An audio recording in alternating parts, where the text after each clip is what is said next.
सभी को नमस्कार। मैं हूं आपका दोस्त अभिषेक कुमार वर्मा। आज का हमारा टॉपिक है क्लास 8 का एक्सरसाइज 2।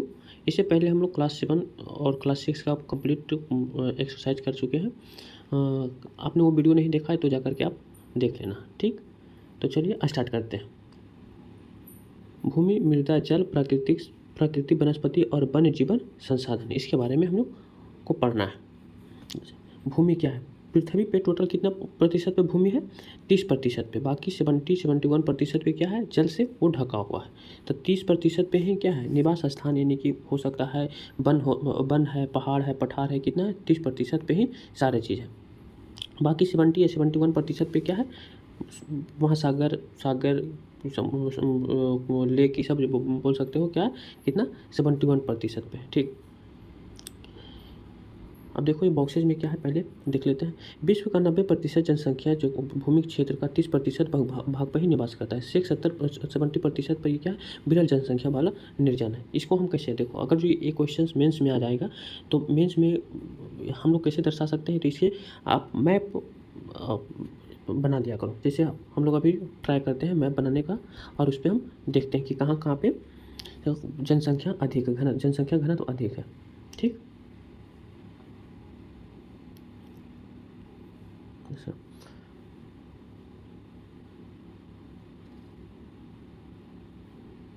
ओहो,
देखो ये क्या हो गया? एशिया है। तो इसका 70% जो जनसंख्या है, ये 90% जनसंख्या जो है वो कहाँ पे है? 30%। तो कहाँ पे है? ये देख सकते हो,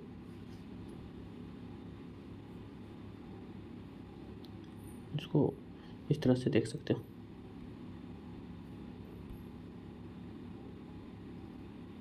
इस एरिया में, इस एरिया जितना एरिया जो है ये क्या है?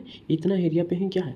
90% जनसंख्या। बाकी 30% जनसंख्या क्या है? इधर इधर इधर, यानी कि अंटार्कटिक हो गया, रसिया का हो गया, साइबेरिया क्षेत्र, कनाडा, ये सब हो गया।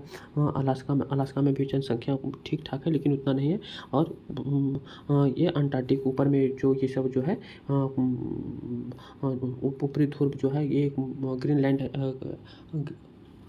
ग्रीनलैंड जो है, ये सब क्या है? इस पे जनसंख्या का घनत्व बहुत कम है। तो कितना ये अगर जो क्वेश्चन इस टाइप का क्वेश्चन आ जाए तो आप डायग्राम बना करके दिखा सकते हो। देखो ये तो मैं उंगली से बनाया हूँ, ये अच्छा खासा बन गया। इसमें ज़्यादा नहीं कि हाँ इसका डिज़ाइन क्या, ये गलत हो गया, वो गलत हो गया, इस तरह से भी बना करके दर्शा सकते हो। तो हम मार्क्स को उठा सकते हैं इसमें। पर अगर जो इस टाइप का अगर जो हम क्वेश्चन आएगा और ये मैप डायग्राम बना करके हम दिखा देंगे तो हम 1+ मार्क्स, ये 1 नंबर बढ़ जाएगा। तो ये सब किया करो, प्रैक्टिस करने से होगा। प्रैक्टिस कभी कभी किया करो। इसीलिए मैं भी जितने भी सेशन होता है, अगर जो इस टाइप का क्वेश्चन आता है या फिर सब इस टाइप का बात आता है, तो मैं कोशिश करता हूँ कि लोगों को बताऊँ कि आप लोग भी क्या करें, इस टाइप का प्रैक्टिस करें, ठीक। तो आप लोग भी ये सब किया करो, ठीक। देखो भूमि का उपयोग किस किस चीज़ में होता है? कृषि में, वन में, चारागाह में, खनन में, आधारभूत ढांचा में, औद्योगिकरण व शहरीकरण, ये सब क्या है? जिसमें कृषि, खेती कहाँ पे होता है? भूमि पे होता है। वन कहाँ है? भूमि पे है। चारागाह होता है। आधारभूत ढांचा जो संरचना है, औद्योगिकरण जो होता है, शहरीकरण क्या है? ये सब भूमि पे ही होता है, यानी कि भूमि का ये सब उपयोग है, ठीक। भूमि उपयोग का निर्धारण, ये देखो प्राकृतिक कारक और मानवीय कारक है। प्राकृतिक कारक में मतलब स्थलाकृति, मृदा, जलवायु, खनिज जल और जनसंख्या व प्रौद्योगिकी, ये क्या है, मानवीय कारक है। ठीक, देखो रक्षा संपत्ति संसाधन सामुदायिक भूमि, ये क्या है, सामुदायिक भूमि। रक्षा संपत्ति जो संसाधन है, साझा संपत्ति संसाधन जो है क्या है, ये सामुदायिक भूमि है। ठीक, देखो इस टाइप का क्वेश्चंस देखो आ सकता है। इस टाइप मैंने ये क्वेश्चंस लिखे क्या, वर्तमान में भूमि उपयोग प्रतिरूप में व्यापक परिवर्तन से प्राकृतिक आपदाओं की बारंबारता बढ़ी है। उपयुक्त उदाहरणों से समझाएं कि आजकल जो भी भूमि में मतलब कि जो व्यापक परिवर्तन हो रहा है, उससे क्या हो रहा है, उसे प्राकृतिक आपदाओं की बारंबारता बढ़ी है। इसे आप देख सकते हो। तो ये इससे मतलब कि आप अगर जो ये चैप्टर मतलब कि जो भी जितना भी पढ़ चुके हैं, ये समझे होंगे, तो ये क्वेश्चन का मतलब कुछ जो क्वेश्चन है उसको क्या कर सकते हो, सोल्यूशन कर सकते हो, यानी मतलब कि कुछ लिख सकते हो। लेकिन अभी ये नहीं बोलूँगा कि एक स्टैंडर्ड आंसर राइटिंग करने के लिए ये ज़्यादा ज़रूरी है। अभी हम लोग 11th का एक्सरसाइज जब पढ़ेंगे, 11th का चैप्टर पढ़ेंगे, बुक पढ़ेंगे, तो उसमें तो ये हम क्वेश्चन को सोल्व करने का स्थिति में आ जाएंगे। जैसे हम एग्जांपल में ले सकते हैं कि क्या, जैसे बहुत ज़्यादा गार्जिंग मतलब कि चराई होता है जैसे पर्वतीय एरिया में, मान लीजिए कि पर्वतीय एरिया में क्या, यानी कि यहाँ पे चारागाह है। यहाँ पे आकर के क्या कि बहुत अधिक आके यहाँ पे जो घास, जितने भी घास है उसको क्या चरा दिए, तब क्या ये जो घास ये सब को बांधे हुए, चट्टानों को बांधे हुए है, वो क्या हो जाएगा, ढीला पड़ जाएगा। और जब ढीला पड़ जाएगा तब क्या, ऊपर से नीचे खसकने लगेगा। तो ये क्या है, ये मानवीय हस्तक्षेप के कारण ही, अभी भूमि का उपयोग है, उपयोग के कारण ही क्या है, यानी कि एक दुर्घटना हो सकता है, या फिर क्या हो सकता है, ये आपदा आ सकता है। ये दूसरा क्या कि यहाँ पे मान लीजिए कि क्या पेड़ पौधे लगे हुए हैं और इसको नष्ट कर दिए, यानी कि इसको कटाई कर दी। जब कटाई कर दिए तब क्या आ रहा है, यानी कि इसको कटाई कर दिए तब ये जो चट्टानें हैं, जो चट्टानों को रोक के रखा हुआ था, क्या नीचे आने लगेगा। नीचे भी जितने भी रोड है या फिर गाँव है वो क्या हो जाएंगे, नष्ट हो जाएंगे। तो ये भी क्या है, ऐसा ढेरों एग्जाम्पल है। और जैसे एग्जाम्पल लेते हैं क्या, जैसे शहरों में क्या किए, कंक्रीट का जंगल बना दिए। कंक्रीट का जंगल कहने का मतलब क्या है, कंक्रीट का जंगल कि बहुत ज़्यादा इंफ्रास्ट्रक्चर यानी कि रोड को बना दिए, तो रोड को कंक्रीट से ढक दिए। तो जो बारिश होती है, तो बारिश होगी तब क्या, यानी कि जब मिट्टी रहेगी तो ही बारिश, यानी कि पानी को सोख अंदर को रिस करके जाएगा, यानी कि सोखेगी। और जब वो कंक्रीट से इसको ढक देंगे तो क्या होगा, यानी कि सोखने में दिक्कत होगा। इसीलिए फ्लड, यानी कि शहरों में फ्लड आने का एक मुख्य कारण ये भी है कि क्या, कंक्रीट का जंगल बनाने से क्या, वहाँ पे फ्लड आते हैं, बाढ़ आते हैं। और दूसरी क्या है कि नदी में, जैसे नदी में क्या किए, नदी के किनारे में क्या किया, यानी कि दीवार खड़ा कर दिया। तो दीवार को खड़ा कर दिए तब क्या, यानी कि जो उसमें जब ओवरफ्लो होगा तब क्या होगा, ऊपर फैलेगा, यानी कि ना कि इधर फैलेगा। अगर जो इधर फैल सकता था तो क्या होगा, यानी कि उतना क्षति नहीं पहुंचता। और यहाँ पे क्या कि दीवार को खड़ा कर दिए और यहाँ पे क्या मानव का आवास बना दिए, तो क्या होगा, यानी कि जो भी और दूसरी जगह पे मतलब कि तो पूरा जगह नहीं करती, तो दूसरी जगह पे क्या होगा, तो बहुत अधिक मात्रा में फैल जाएगा, इधर तक मान लिया फैल जाएगा। तो क्या, ये सभी क्या है, एक मानवीय हस्तक्षेप का कारण है। एक एग्जाम्पल ये भी हो गया। ठीक, और दूसरी एग्जाम्पल क्या कहने का मतलब कि क्या ले सकते हैं कि जैसे जंगल को काट करके, यहाँ पे जैसे जंगल है, यहाँ पे मान लीजिए कि क्या है, शहर है, ये शहर है, यहाँ पे क्या था, जंगल था, या फिर क्या खेती करने लायक भूमि था, या फिर यहाँ पे वन ये थे, वन था। तो यहाँ पे वन था, तो इसको हम काट करके, यानी कि जितने भी पोल्यूशन शहरों से निकलता था, तो ये क्या करता था, सोख लेता था, तो सोखने में मदद करता था। और जब इसको भी काट करके यहाँ पे क्या किया, जंगल को यानी कि ये शहर को स्टैब्लिश करने लगे, बसाने लगे, तब जो भी पोल्यूशन होता था, यानी कि पोल्यूशन क्या अब एब्जॉर्ब नहीं कर सकता है। अब जब एब्जॉर्ब नहीं कर सकता है तो इसका क्या होगा, टेम्परेचर क्या होगा, इंक्रीज करने लगेगा। जब इंक्रीज करने लगेगा तब क्या होगा, बारिश नहीं होगी, यहाँ पे ओजोन परत का क्षय होगा, ये सब कारण हो सकता है। ऐसा ढेरों एग्जाम्पल है, यह हो सकता है। ठीक, तो इस टाइप मतलब कि हम इस क्वेश्चन को सॉल्व करने, तो अगर जो 11th तक हम अच्छे से पढ़ लेते हैं तो क्या इस क्वेश्चन को हम सॉल्व करने की स्थिति में रहेंगे। ठीक, जैसे कि देखो एग्जांपल यहाँ पे देखो दिया हुआ,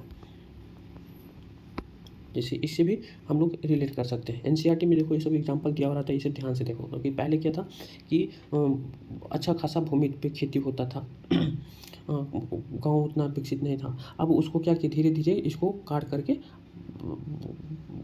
जैसे जंगल यहाँ पे देखो दिख रहा है, यहाँ पे मतलब कि पेड़ पौधे दिख रहे हैं अच्छे खासे, अब नहीं दिख रहे हैं। अब देखो काट करके क्या हुआ, यानी कि बड़े बड़े बिल्डिंग बनाने लगे। और जब बड़े बड़े बिल्डिंग बनाने लगे तब क्या हो रहा है, यहाँ पे कार्बन डाइऑक्साइड की मात्रा, मतलब कि ओजोन, कार्बन डाइऑक्साइड की मात्रा बढ़ने लगेगा, बढ़ने लगेगा, तो यहाँ का टेम्परेचर बढ़ने लगेगा। और ठीक इसी प्रकार से देखो कंक्रीट का इसको जंगल, यानी कि जंगल बोल सकते हो, ठीक है। ये दोनों को, इसमें तो सबसे ज़्यादा इसमें भी है। यानी कि यहाँ पे क्या था, जैसे बारिश होता, तो बारिश होता तो ये क्या है, कच्ची सड़कें हैं, भूमि बहुत अधिक मात्रा में है। तो जब भूमि अधिक मात्रा में है तो क्या, यानी कि जल्दी से इसको पानी को सोख लेता। और यहाँ पे क्या है, कंक्रीट पूरा है, कंक्रीट ही कंक्रीट है, तो इसको सोखने में क्या लगेगा, टाइम लगेगा। तो क्या यहाँ पे फ्लड, यानी कि बाढ़ बहुत अधिक मात्रा में आ जाएगा इस दोनों में, ठीक। इससे फिर समझ सकते हो, आप इसे समझोगे। सो अब आगे बढ़ते हैं। भूमि संसाधन का संरक्षण कैसे किया कर सकते हैं, वन को रोक करके, वनोरोपण करके, ठीक है। अतिचारण पर रोक, अतिचारण क्या है, मतलब कि जो चराई होता है, अधिक मात्रा में जो चराई होते हैं उस पर रोक करके, रासायनिक उर्वरकों को बजाय जैविक कृषि करके, ठीक। वेटलैंड का संरक्षण करके, वेटलैंड को संरक्षण करके, वेटलैंड वही संरक्षण करके, जो भी उपजाऊ जमीन है उसी को संरक्षण करके, ठीक। शहरी कंक्रीट जंगल देखो, शहरी कंक्रीट जंगल के बजाय प्राकृतिक परितंत्र, अभी जो बता रहे थे कि शहरी कंक्रीट को कहने का मतलब क्या, जैसे ये क्या है, शहर है, इसमें अधिक मात्रा में सड़कें बना दी, पक्की सड़कें बना दी, इसको पक्का कर दिए, तब क्या, जब इस पर बारिश होगा, यानी कि बारिश का पानी आएगा तो ये क्या होगा, बहुत अधिक दिन तक क्या रहेगा, ये जमा रहेगा। अगर जो ये भूमि पे कंक्रीट नहीं रहता तो क्या बारिश करके नीचे चला जाता है, ठीक। और वर्टिकल आवास करके, वर्टिकल आवास मतलब कि कहने का मतलब, वर्टिकल आवास कहने का मतलब क्या, जैसे दुबई में क्या है, वहाँ पे जहाँ टेक्नोलॉजी अधिक रहेगा तो वहाँ पे क्या होगा, ऊपर बिल्डिंग जो होगी वर्टिकल होगी, यानी कि ऊंचे इमारतें होगी। तो जैसे यहाँ पे ऊंची इमारतें जैसे है, तो यहाँ पे क्या होगा, यानी कि विकसित ना, ऐसे फ्लैट ना होकर के क्या, वर्टिकल क्षैतिज ना होकर के वर्टिकल। तो एक ही बिल्डिंग में कितना, बहुत सारे लोगों को ये रह सकते हैं। और इसमें क्षैतिज को, अगर जो क्षैतिज यहाँ पे होगा तब क्या होगा, इसमें छोटे छोटे घर हो, छोटी इमारतें हो गई, छोटी इमारतें होंगी तो क्या, यहाँ पे अधिक जमीन को घेराव करेगा। जैसे मुंबई में भी बन रहा है तो क्या, वर्टिकल ऊंची इमारतें। दिल्ली में क्या है, ये दिल्ली में क्षैतिज है, ये सब। या फिर छोटी शहरों में क्या है, क्षैतिज है। तो उसको क्या, वर्टिकल इमारतें बना करके या फिर आवास बना करके क्या कर सकते हैं, भूमि संसाधन को संरक्षण कर सकते हैं, ठीक। अगर पीछे समझ गए होगा। मृदा को संरक्षण करके, ठीक। अब देखो ये क्या है, केवल 1 सेंटीमीटर मृदा बनने में सैकड़ों वर्ष लग जाते हैं। और देखो एक क्वेश्चन 2015 में पूछा गया था, क्या आप कहाँ तक सहमत है कि मानवीकारी दृश्य भूमियों के बदलाव के कारण भारतीय मानसून में परिवर्तन हो रहा है, ये 2015 में पूछा गया। तो इससे रिलेट कर सकते हो, अगर जो ये समझ में आ गया होगा तो मतलब कुछ इसे लिखने की स्थिति में हम लोग रह सकते हैं। मैं ये नहीं कहता कि क्या इसको आज एक अच्छी फॉर्मेट में तैयार कर सकते हैं। जैसे कि एग्जाम्पल जैसे ले सकते हैं क्या, कि ये क्या है, पहाड़ है, देखिए क्या, यानी कि यहाँ पे खनिज है, ठीक। यहाँ पे खनिज है, तब खनिज जब है तो इस खनिज को निकालने के लिए क्या करेंगे, पहाड़ को हटा देंगे। जब पहाड़ को हटा देंगे तब ये मानसून, जैसे दक्षिणी पश्चिमी मानसून, यानी कि पश्चिमी, इसे समझ लो क्या, पश्चिमी घाट। तो पश्चिमी घाट में जैसे दक्षिणी पश्चिमी मानसून जो आती है तो क्या यहाँ पे टकराती है तो क्या बारिश अधिक होती है।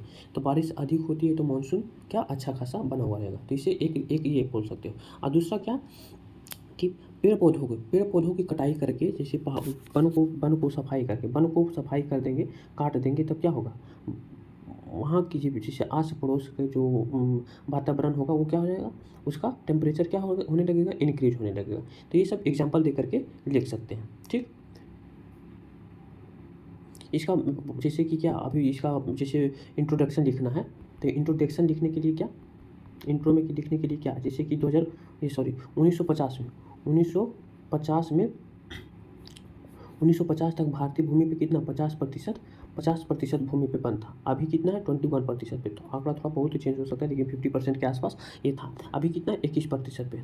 तो उस समय ये इस इंट्रोडक्शन में ये सब लिख सकते हो कि क्या, और इसको क्या करें, मतलब कि जैसे जैसे इसको कटाई कर रहे हैं तो क्या हमारा मानसून जो हो रहा है निरंतर बदलाव आ रहा है, बारिश की कमी आ रहा है, टेम्परेचर इंक्रीज हो रहा है। ये सब क्या इसे इंट्रो में इसे लिख सकते हो। और क्वेश्चन को ऐसे तो मैं ये नहीं बोल रहा कि इसे अभी लिखने की स्थिति में है, लेकिन कुछ कुछ रिलेट कर सकते हैं, लेकिन हाँ प्रैक्टिस अभी से स्टार्ट कर दो तो ज़्यादा बेटर है, ताकि ट्वेल्थ जाते जाते तो ट्वेल्थ का बुक स्टार्ट करते करते हम लोग अच्छे मतलब ख़त्म करते करते क्या अच्छी स्थिति में रहें, ठीक, और फर्स्ट अटेम्प्ट में निकालें, ठीक। देखो भू अस्खलन से भी एक क्वेश्चन 2013 में पूछा गया था। पश्चिमी घाट की तुलना में हिमालय में भू अस्खलन की घटनाओं में प्राय होते रहने का कारण क्या? अच्छा देखो ये क्वेश्चन देखो तोड़ करके समझो।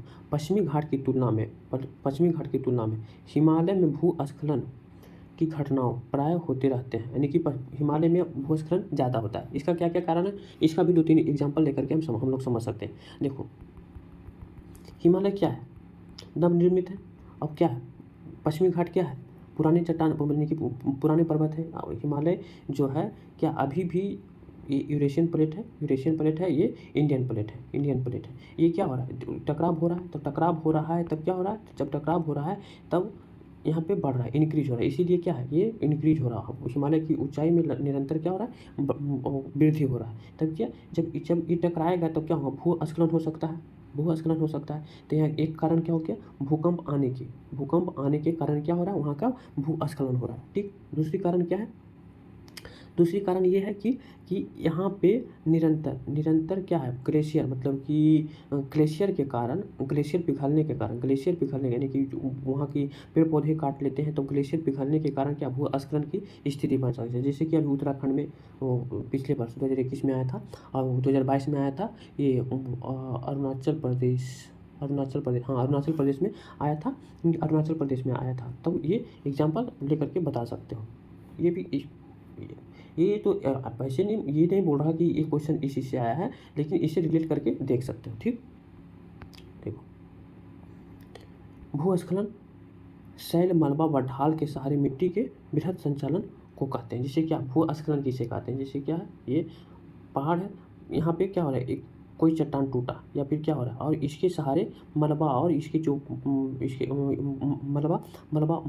मलबा जो है था क्या, और क्या हो गया, नीचे आ गया, ढाल के सहारे नीचे आ गया, इसी को क्या कहते हैं, भूस्खलन, ठीक। इसके कारण क्या क्या है, देखो अभी देखे थे, भूकंप जो कि हिमालय में निरंतर जारी है, ज्वालामुखी ग्लेशियर का टूटना, अभी बताए थे ग्लेशियर का टूटना, अचानक बाढ़ के कारण भी होता है, बादलों का फटना, गोल्फ आदि। अब देखो गोल्फ के बारे में क्या, glacier lake outburst glacier lake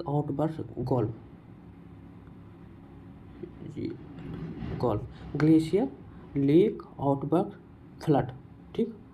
glacier lake outburst flood, इसका फुल फॉर्म होता है ग्लेशियर लेक आउटबर्स्ट फ्लड। इसके कारण भी होता है क्या भूस्खलन होता है, ठीक। अब केस स्टडी ये लिख सकते हो कि केस स्टडी में क्या, कि उत्तराखंड व पश्चिमी घाट में क्या है, यानी कि उत्तराखंड की अपेक्षा पश्चिमी घाट में ज़्यादा आता है, यानी कि ये सब ज़्यादा होता है, निरंतर ये स्थिति बना हुआ है, ठीक। इसका उपाय क्या क्या, उपाय हम समझ सकते हैं। भूस्खलन संभावित क्षेत्रों की पहचान व मैपिंग, जैसे भूस्खलन उत्तराखंड में ज़्यादा आता है, अरुणाचल प्रदेश में भी ये घटना घट रहा है, तो इसका पहचान करके मैपिंग कर सकते हैं, ठीक। प्राकृतिक परितंत्र का संरक्षण कैसे कर सकते हैं, कि जैसे क्या हिमालय पे है तो अधिक चराई ना करें, ठीक, और दूसरा क्या है कि यहाँ पे मान लीजिए गांव है, नीचे में क्या है, गांव है, और गांव है या फिर रोड है, तो यहाँ पे क्या कर सकते हैं, प्रतिधारी दीवार अगर जो बना देते हैं, प्रतिधारी कंक्रीट का एक अच्छा सा मोटा सा दीवार बना देते हैं, तो भूस्खलन अगर जो होगा तब क्या होगा, यहाँ पे किसी को नुकसान ना पहुँचेगा, प्रतिधारी दीवार बना सकते हैं, ठीक।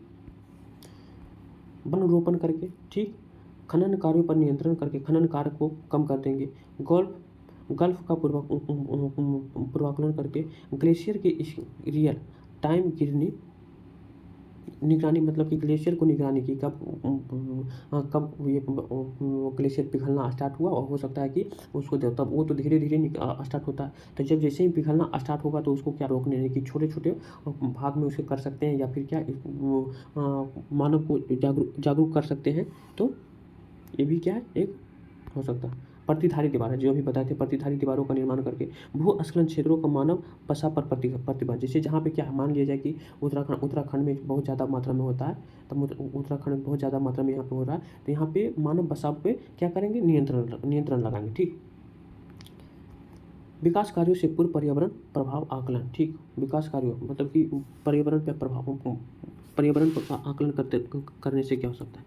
जैसे देखो अपक्षय, अपक्षय किसे बोलते हैं, तापमान परिवर्तन, तुषार क्रिया, पौधों, प्राणियों और मनुष्यों के क्रियाकलापों द्वारा अनवरित सेलों का टूटना और क्षय होना, क्या है, अपक्षय, ठीक।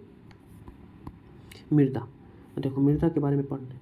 पृथ्वी के पृष्ठ पर दानेदार कणों के आवरण की पतली परत को क्या कहते हैं, मृदा कहते हैं। पृथ्वी की ऊपरी परत को, पृष्ठ पर, पृथ्वी की ऊपरी परत पे क्या दानेदार जो छोटी छोटी कणें होते हैं उसी को क्या बोलते हैं, मृदा बोलते हैं, ठीक। देखो मृदा के निर्माण में कौन कौन सी दशाएं, क्या क्या, हाँ, या फिर जो जितने प्रकार की मृदा है वो किस पे ये निर्भर करता है। जैसे जनक शैल, रंग गठन, रासायनिक गुणधर्म, खनिज मात्रा, पारगम्यता को निर्धारित करती है। इसको क्या करता है, मृदा किस प्रकार की मृदा होगी, ये सब क्या इस पे निर्धारित करती है, मतलब कि इसके ऊपर डिपेंड करता है। जलवायु, तापमान, जहाँ पे तापमान रहेगा तो तापमान जहाँ पे अधिक रहेगा तो वहाँ पे मृदा कैसी रहेगी, हल्का बालुई टाइप का रहेगा, ठीक। जैसे कि राजस्थान में तापमान बहुत अधिक है तो वहाँ के बालू टाइप का मृदा रहता है, ठीक। तापमान, वर्षा, अपक्षय और ह्यूमस निर्माण की दर को प्रभावित करता है। ये सभी क्या करता है, मिट्टी को प्रभावित करता है, ठीक। समय मृदा पर प्रच्छेदिका की मोटाई व निश्चित करता है। जैसे कि क्या, मान लीजिए कि अभी मिट्टी यहाँ पे मृदा निर्माण ही हो रहा था। अब मृदा निर्माण हो रहा था यहाँ पे क्या करना, अभी स्टार्ट मतलब कि ये निरंतर जारी था, मृदा निर्माण में निरंतर यानी कि जारी था, अभी कार्य चल ही रहा था। और यहाँ पे क्या लोगों का हस्तक्षेप, मानव का हस्तक्षेप या फिर किसी दूसरी चीज़ का हस्तक्षेप के कारण क्या मतलब कि ठीक से मृदा का निर्माण विकास नहीं हो पाया। तो ये भी क्या करता है, ये एक कारण है, ठीक। वनस्पति, प्राणी जात व सूक्ष्म जीव ह्यूमस निर्माण की दर को प्रभावित करता है। ये सभी क्या है, जैसे केचुआ है। केचुआ क्या है, निरंतर क्या करता है, मिट्टी ऊपर वाले मिट्टी नीचे की मिट्टी ऊपर करते रहता है। चूहा क्या है, मिट्टी के ऊपर की मिट्टी नीचे की मिट्टी ऊपर करते रहता है। तो ये भी क्या करता है, एक कारण है, ठीक। उच्चावच, तुमुता और ढाल मृदा के संचय को निर्धारित करता है, ठीक। ये भी क्या है, उच्चावच यानी कि ऊंचाई की स्थिति, वो भी क्या है, ऊंचाई, जैसे पहाड़ पे, जैसे देख लेते हैं क्या पहाड़ है तो यहाँ पे मिट्टी कुछ दूसरे टाइप का रहेगा और नीचे यानी कि जो इसके फुटपाथ पे जो मिट्टी रहेगा वो दूसरे। तो क्या है, ऊंचावच को भी क्या करता है, डिपेंड करता है, ऊंचावच पे भी डिपेंड करता है, ठीक। देखो ये क्वेश्चंस आ सकता है तो जिसे बता देना कि क्या मिट्टी जो होती है, मृदा जो होती है कितने प्रकार के होते हैं, मतलब कि पृथ्वी जैसे जैसे नीचे जाएंगे तो ये 4 प्रकार के होते हैं। जैसे ह्यूमस और वनस्पति के साथ ऊपरी मृदा को क्या, ह्यूमस और वनस्पति के साथ। उसके बाद फिर जैसे नीचे जाएंगे तब क्या आएगा, बालूकाद, क्ले के साथ मृदा। उसके बाद अपक्षय चट्टानी पदार्थ। उसके बाद फिर जनक चट्टाने क्या क्या रहती है, होने की जनक चट्टाने छोटी छोटी चट्टानों के रूप में रहता है, उसी को क्या बोलते हैं, जनक चट्टान, ठीक। तो ये इसको बॉक्स में भी इस टाइप के बॉक्स बना करके अगर जो क्वेश्चन इस टाइप का क्वेश्चन आएगा तो दर्शा सकते हो। जैसे क्या 4 पार्ट में डिवाइड कर, तो ऊपरी भाग को क्या बोलते हैं, ह्यूमस वनस्पति वाली मृदा बोलेंगे। ये क्या बालू मृदा, बालू का जिसको बोलते हैं क्ले, ठीक। इसको बोलते हैं अपक्षय चट्टानी मृदा, इसको क्या बोलते हैं, जनक मृदा यानी कि जनक चट्टाने, ठीक। तो इसे देख सकते हो जैसे क्या बॉक्सेस, जैसे जो देखे थे क्या, केवल 1 सेंटीमीटर मृदा बनने में सैकड़ों वर्ष लग जाते हैं और इसे हम क्या करते थे, क्षति कर देते हैं, मिनट में भी नहीं लगता है इसे विनाश करने में, ठीक। मृदा निम्नीकरण का कितने प्रकार है वो देख लेते हैं। इसको कैसे देख सकते हैं, वनोन्मूलन करके, वर्षा दोहन करके, अतिचरण को, भूस्खलन व ढाल पे क्या करता है, निम्नीकरण, ये सभी डिपेंड करता है। रासायनिक उर्वरक, ये सभी क्या करता है, डिपेंड करता है। अब मृदा संरक्षण किस प्रकार करने से, जैसे मल्च बनाना। देखो मल्च बनाना कैसे क्या है कि जैसे खेती करते हैं तो आज, पहले तो ये सब नहीं होता था, लेकिन आज क्या होता है कि खेती करते हैं तो क्या करते हैं, जैसे कि कोई चीज़ का पेड़ पौधा लगाएं, ऊपर में क्या कर दिए, इसको ढक दिए, किससे,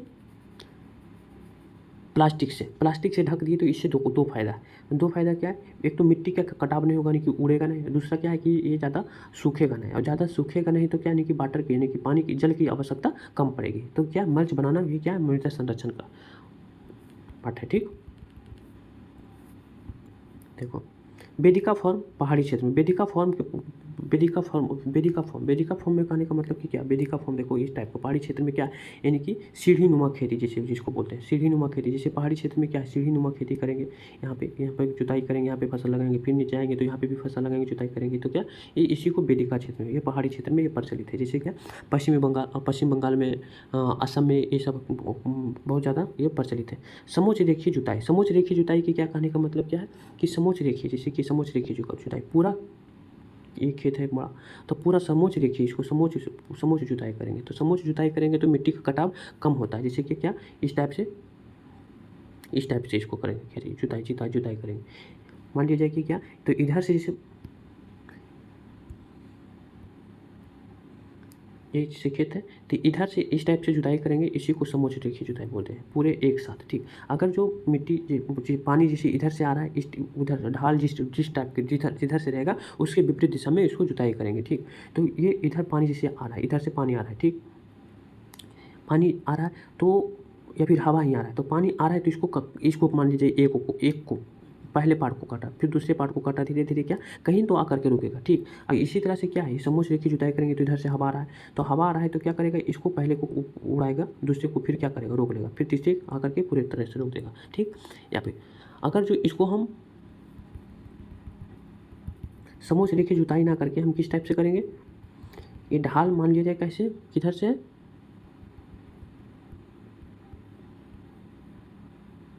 ढाल इस टाइप से। ठीक, और इसको जुताई हम इस टाइप से इधर से करते हैं, तो इधर से करते हैं, तो इधर से जो वाटर आ रही है तो क्या है कि इसके साथ अपने पार हो जाएगी, और अपने साथ के क्या ले जाएगी, अपने साथ कुछ मिट्टी को लेकर के क्या हो जाएगी, नीचे बाहर निकल जाएगी। हवा भी मान लीजिए, हवा भी क्या है, हवा को आएगा तो क्या करेगा, यानी कि उठा करके ये इधर ले चलेगा, यानी कि इसको रोकने के लिए कोई भी नहीं होगा। तो इसी को क्या बोलते हैं, समोच्च रेखीय जुताई। आई होप इसे समझ गए होगा। ठीक, ये भी कहाँ प्रचलित है, ये भी पहाड़ी क्षेत्र में प्रचलित है। ठीक, रक्षक मेखला बना करके, रक्षक मेखला मतलब कि कहने का मतलब कि क्या, जैसे पेड़ है, ये खेत है, अब खेत है तो यहाँ पे क्या चारों साइड क्या पेड़ पौधे लगा देंगे, तो हवा भी आएगा तो क्या इसको उड़ा करके नहीं ले जाएगा, यानी कि या फिर पानी भी आएगा तो क्या करेगा, ये इसकी जो जड़ें जो है वो क्या बांध करके रखेगी, तो इसको उड़ाने नहीं ले जाएगा, यानी कि अपने साथ ले जाने नहीं देगी। ठीक, समोच्च रेखीय रोधिकाएँ मतलब कि ये बांध बना देना, बांध बनाने से भी क्या हो, मिट्टी की कटाव नहीं होता है। ठीक,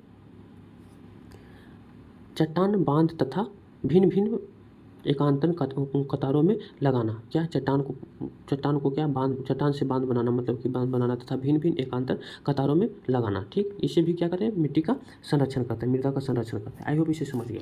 अब देखो जल क्या है, नवीकरणीय प्राकृतिक संसाधन है। ये भूपृष्ठ पे कितना 3/4 भाग पे ये विस्तृत फैला हुआ। ठीक, जल उपलब्धता की समस्याएं क्या है, पीने योग्य अलवणीय जल की उपलब्धता क्या है, मात्र 1% है, 1% ही पीने योग्य है। ठीक, उससे भी कम है। ठीक, उससे भी कम है। शहरी व औद्योगिकरण के कारण नदियों व झीलों को क्या हो रहा है, प्रदूषित हो रहा है। शहरीकरण से और औद्योगिकरण से क्या हो रहा है, जल और झील और नदियाँ क्या हो रही है, प्रदूषित हो रही है। ठीक, शहरी आर्द्र भूमियों को कंक्रीट का जंगल का बनाना चाहिए। एक जंगल कंक्रीट का जंगल, जैसे क्या ये रोड जैसे बना दिए, ठीक, सड़कें बना दिए तो क्या हो गया, कंक्रीट यानी कि पूरा फैल गया। तो जो बारिश होगी तो क्या यानी कि रीच करके ज़मीन के अंदर नहीं जाएगी। जब ज़मीन के अंदर नहीं जाएगी तो भूमिगत जल का निरंतर क्या होगा, यानी कि कमते जाएगा, यानी कि बढ़ेगा ना, यानी कि मेंटेन नहीं रहेगा, यानी कि कम जाएगा। तो क्या होगा, ये भी एक कारण है। जल का दुरुपयोग अभी जैसे ब्रश कर रहे हैं, नल को खुला छोड़ दिए तो क्या हो रहा है, जल का दुरुपयोग हो रहा है। ये सब क्या है, इसका कारण है, समस्या है। ठीक, अब इस संरक्षण कैसे कर सकते हैं, अशुद्ध जल को शुद्ध करने का उपाय, जैसे कि क्या अशुद्ध जल, एक तो ये क्या है, क्या आजकल गवर्नमेंट भी थोड़ा बहुत काम करने मतलब इसके प्रति सोचने लगा है, लेकिन उतना नहीं जितना करना चाहिए। कि क्या जैसे नाले का वाटर पानी है, इसको क्या कर रहा है, शुद्ध करके इसको गंगा नदी में भेज रहा है, या फिर नाले को पानी को क्या कर रहा है, खेती में सिंचाई में यूज करने के लिए बोल रहा है, ना कि भौम जल का उपयोग करने के लिए बोल रहा है। ठीक, तो क्या शुद्ध करने का उपाय, या फिर क्या झील या फिर तालाब है, तालाब से क्या कर रहा है, यानी कि इसको शुद्ध करके पीने योग्य बना रहा है। ठीक, जैसे दिल्ली में क्या है, यमुना नदी का ही सप्लाई होता है। उद्योगों द्वारा शुद्ध जल में औद्योगिक बहिस्राव का प्रतिबंध, मतलब औद्योगिक जो भी कचरा है उसको क्या उस पे प्रतिबंध लगाना।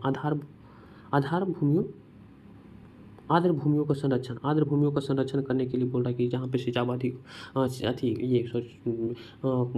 रिसाव अधिक होता है तो उसको संरक्षण के लिए बोल रहा है। नदियों को प्राकृतिक प्रवाह से संरक्षण। दूसरा क्या है, जैविक कृषि,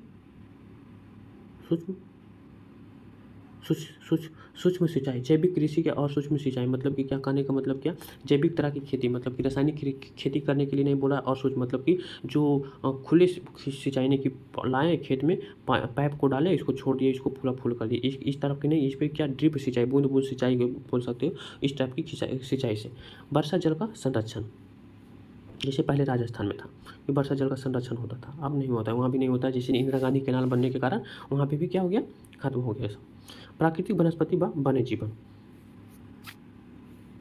ब्रह्मकलम एक देखो औषधि पौधा है, ये औषधि बूटी है, ये एस्ट्रेसी कुल की है। एक देखो, इसको दिखा देते हैं, इसका क्या है, देखो यही है ब्रह्मकलम। देखो ये क्या है, ये रात में फूलती है, सॉरी खिलता है। ये कहाँ पर पाया जाता है, फूलों की घाटी में, जैसे पिंडारी ग्लेशियर, केदारनाथ, उत्तराखंड। आपको पता ही होगा कि क्या, ये फूलों की घाटी से बोला जाता है, उत्तराखंड को फूलों की घाटी, ये सब केदारनाथ में ये मिलता है। यह केवल रात में ही दिखाई पड़ता है, खिलता है। ठीक, भारत में गीधों का मूल, देखो ये क्वेश्चन पूछा गया, ऑलरेडी ये क्वेश्चन पूछा गया है। भारत में गीधों की मृत्यु के प्रमुख कारण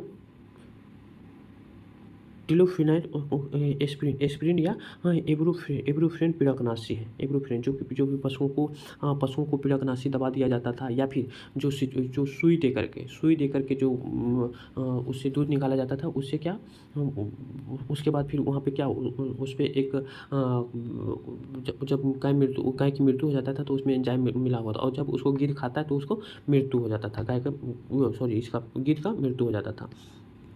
वो बॉक्सेज में दिया हुआ लगाए हुए, उसे देख करके समझ लेंगे। क्या आप जानते हैं वर्ष 1975 में मानव उपयोग के लिए खपत 3850 घन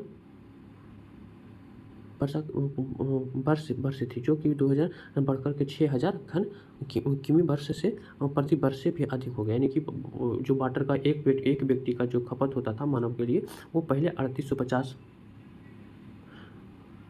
था, अब उसको बढ़ गया। देखो एक बॉक्सेज क्या है, एक टपकता नल का एक वर्ष में 1200 लीटर क्या करता है, जल को व्यर्थ कर देता है, बर्बाद कर देता है। ठीक, देखो क्या आप जानते हो कि जल बाजार के बारे में सुना है। जल बाजार क्या है, सौराष्ट्र के प्रदेश में 1.25 लाख जनसंख्या वाला अमरेली शहर के पास तालुकों से पानी खरीद के लिए पूर्णतः निर्भर करता है। अच्छा, ये जल बाजार है, देख लेना बॉक्सेस को अच्छी तरह से समझ पढ़ोगे तो ये समझ में आ जाएगा। अपने घर के छत पर वर्षा जल एकत्र करके इस जल का संरक्षण कर सकते हैं।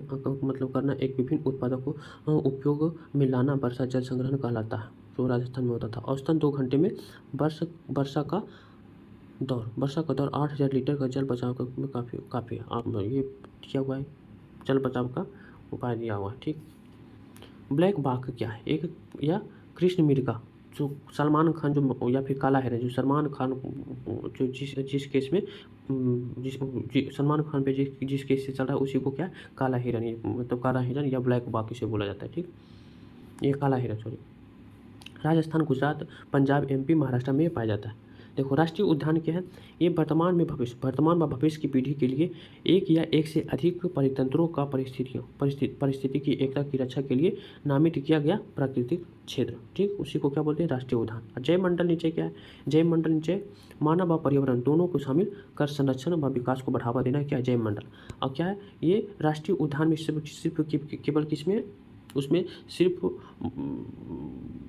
जीव जंतु को मतलब कि उसमें सिर्फ पशुओं को रखा गया, पशुओं को या फिर पशु पक्षी को रखा गया। जैव मंडल में क्या है, मानव और ये पशु पक्षी दोनों को मिला करके उसी को जैव मंडल नीचे बोला जाता है। ठीक, देखो हाँ, सीटेस कौन ये क्या है, ये the convention of international trade in in bird species of bird fauna and flora Washington convention. ये हुआ था, हस्ताक्षर हुआ था 3 मार्च 1973 में हुआ था। ये प्रभावी आया था 1 जुलाई 1975 से हुआ था। 183 देश इसमें क्या था, पार्टिसिपेट किया था सरकारों के मध्य अंतर्राष्ट्रीय समझौता, सभी सरकारों से अंतर्राष्ट्रीय समझौता हुआ था। उद्देश्य क्या था, प्राणी व पौधों का संरक्षण। ठीक, मुख्यालय इसका कहाँ है, जिनेवा स्विट्जरलैंड।